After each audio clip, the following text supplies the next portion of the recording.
Cold Harbor. It was once a welcome stop for weary travelers, but in the summer of 1864 it became a hell on earth for the tired and hungry soldiers who fought there for 9 long days. When the ceasefire was issued, nearly 20,000 men lay dead in the fields.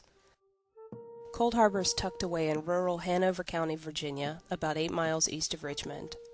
Soon after the first small neighborhood was established near the battlefield in the late 1950s, reports of supernatural happenings at the site became a common occurrence. Phantom gunfire, apparitions, and even shadow people keep area residents on their guard. The most provocative paranormal tale of Cold Harbor concerns a thick, bluish fog that's said to roll onto the main battlefield every night at 1 a.m., regardless of the weather.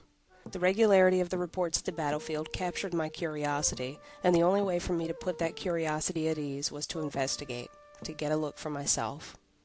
My team and I met with the National Park Service and arranged a visit to the battlefield at night.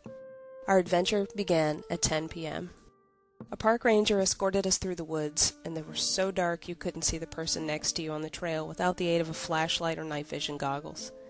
There were a total of 10 of us, and with the ranger in the lead, I took up a position at the rear to make sure no one was separated from the group. We wound through the Confederate trenches, noting every rustle of leaves and snap of a twig. It was just after we crossed a small stream that runs through the heart of the Confederate position that we noticed the sound of someone following us on the trail. A distinct crunch, crunch, crunch. Someone heavy and on 2 legs.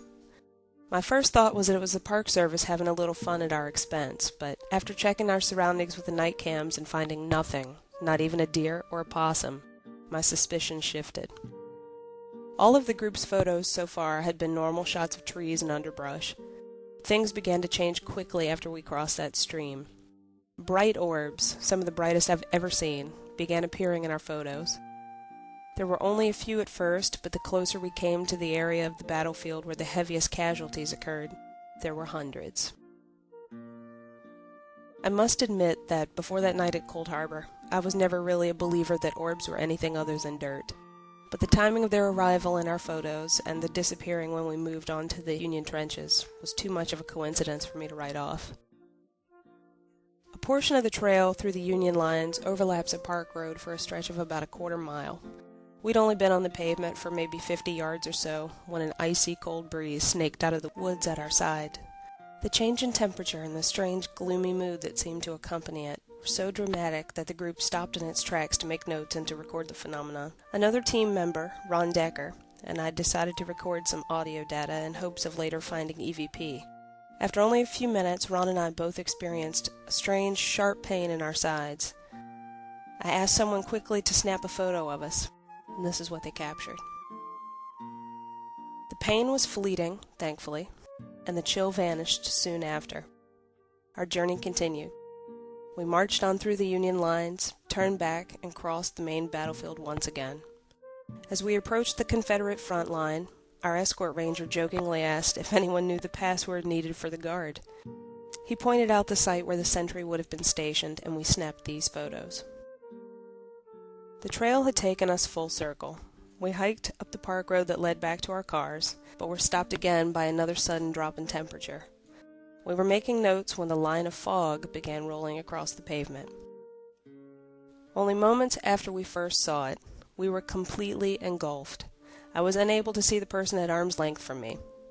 We watched the mist pour onto the battlefield, where it settled, and the road around us cleared. I looked down at my watch.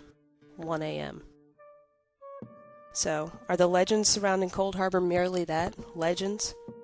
Based on my experience there that September night, I have to say no. The footsteps, the photo anomalies, the shifts in temperature, the unexplained pains, and finally, the fog. Those were enough to sway my skepticism. Reports of suspected paranormal activity continue to flood in from neighbors of the battlefield and travelers on nearby Cold Harbor Road. I suspect they won't stop anytime soon.